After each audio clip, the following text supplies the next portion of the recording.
Good afternoon, Mr. Ternoy, Mr. Kim, and fellow students. My name is Hui Kim, and I'm the last presenter of our group regarding the topic of suicide. Our former presenters have talked about many factors causing suicides in terms of socioeconomic factors and biophysiological factors. And now I'm going to talk about the prevention methods of suicide and how we can deal with this problem. I have specifically divided the age groups into three, consisting of teenagers, and 20 people who are in 20s, and the elderly people. So to start with, I'm going to talk about the prevention methods for those teenage students. Recently, there has been a lot of news issues that many of the teenagers are committing suicide because of a lot of stress. And according to the World Health Organization, they have proposed possible prevention methods to lower the chances of committing suicide. They have actually written down the document in 2000 regarding the prevention methods of suicide. There are several parts into this prevention methods. The first part is to try to strengthen the mental health of teachers and school faculty members at school. The main reason why the schools are trying to strengthen the mental ability of those people, especially teachers, is because those teachers are the ones who interact with students a lot, and in order to deal with many issues like students who want to suicide, teachers should be able to have a strong mental ability to deal with this problem rather than avoiding it. Secondly, strengthening students' self-esteem is another good method to protect the suicide. The major cause of students' suicide is because lack of confidence. They just feel that their existence does not belong to anywhere, or they do not realize the importance of themselves. So in order to improve this problem, students have to have better self-esteem so that the students will have lower chance to commit suicide. According to this document, autonomy is building block in the development of positive self-esteem. And the other method to prevent bullying is to prevent bullying and violence at school.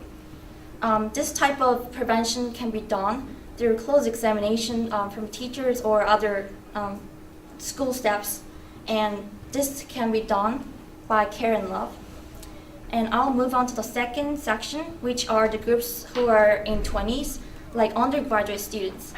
And actually, people who are in these ages are suffering from a lot of stress because a lot of them are still suffering to get a job and unemployment after they graduate from university.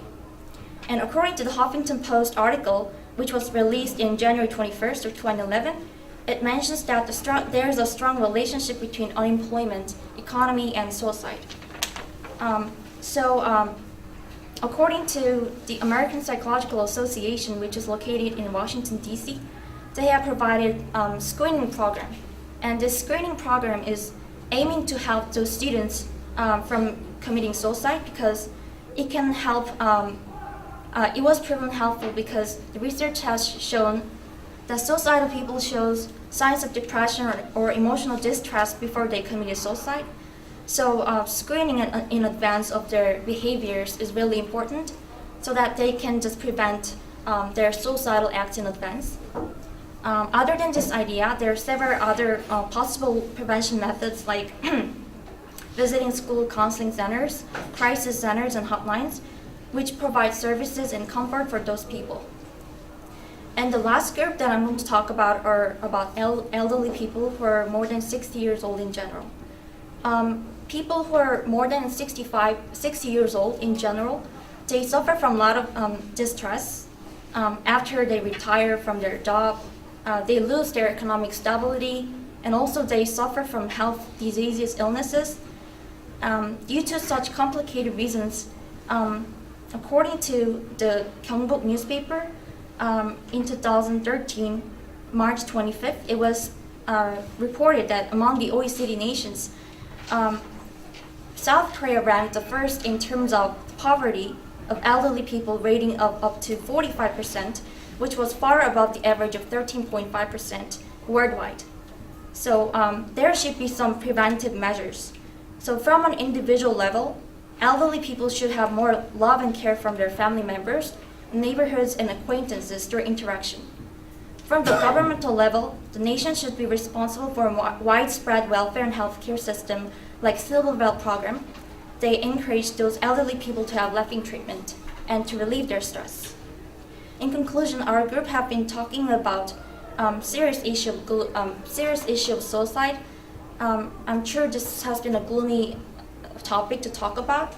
However, I just want to say that this is a preventable issue if we take care of those many things that I've talked before.